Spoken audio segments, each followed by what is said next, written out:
উনি মাগরিবের নামাজ এশারের নামাজ পড়ে একটা মসজিদে শুয়ে পড়লেন আর শুয়ে শুয়ে হাদিস পড়তেছেন। কি পড়তেছেন? কথা বলেন।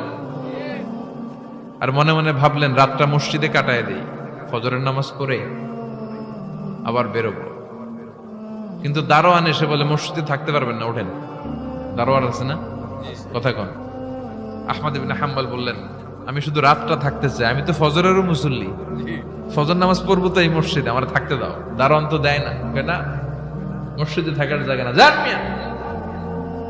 উনি যে আহমদ ইবনে হাম্বল এটা চিনে নাই, থাকতে দেয়। কি করবে এখন? উনি কাঁথা গুছিয়ে হাদিসের কিতাব নিয়ে কাঁধের মধ্যে ব্যাগ নিয়ে মসজিদ থেকে বেরোয় গেলেন। কি আর করবেন, প্রচন্ড শীত আর কাঁপতেছেন, বুড়ো মানুষ। পথিমধ্যে দেখলেন বাজার একজন খাব্বাস, শাবুন খাব্বাস, যুবক রুটি বিক্রেতা।